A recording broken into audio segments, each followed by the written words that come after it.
பாரதிய ஜனதா கட்சிக்கு நடைபெறுகின்ற சட்டமன்ற பொதுத் தேர்தலில் 27 இடங்கள் ஒதுக்கப்பட்டுள்ளன. பாட்டாளி மக்கள் கட்சிக்கு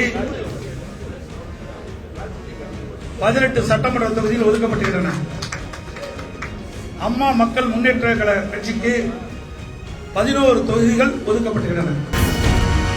கொடுக்கப்பட்ட தொகுதிகள் 99.5% எங்களது விருப்பத்தை நிறைவேற்றியிருக்க. நாங்கள் கேட்ட தொகுதிகளில் தான் எங்களுக்கு ஒதுக்கி இருக்கிறார்கள்.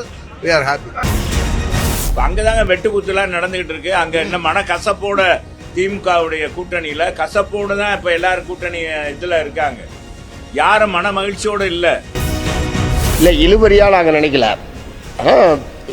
நிறைய கட்சிகள் இருக்கக்கூடிய நிலையில் ஒவ்வொரு கட்சியோடும் பேசி தீர்வு காணுவது என்பது சில கால அவகாசம் என்பது தேவைப்படக்கூடிய ஒரு விஷயம்தான். அதனால ஏன் இழுபறின்னு நீங்களா அதை இழுபறின்னு சொல்லிக்கிறீங்க?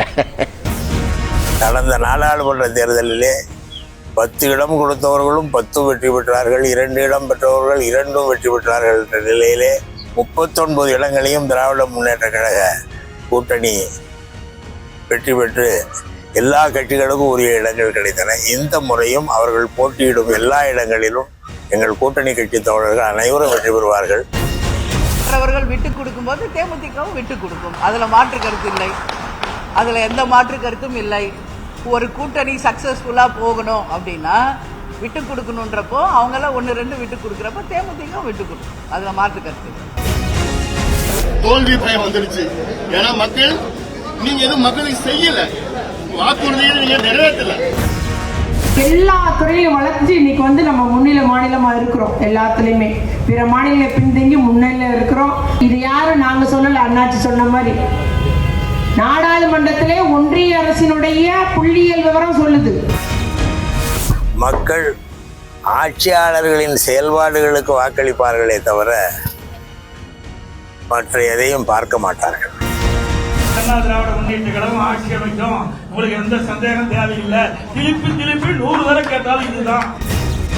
எல்லோரும் மனதார அவருடைய செயல்பாடுகள், அவருடைய திட்டங்கள் எல்லோரும் மனதார வாழ்த்துகிறார்கள், போற்றுகிறார்கள், வரவேற்கிறார்கள். யாரு கூடயும் எந்த நேரத்திலும் நாங்கள் யாரு கூடயும் தொடர்பு கொள்ளவில்லை. திமுக திட்டமிட்டு அண்ணா திமுகவுடைய செல்வாக்க, அது எடப்பாடி அவருடைய செல்வாக்க எப்படியாவது குறைக்கணும் அப்படின்னு நினைக்கிறாங்க.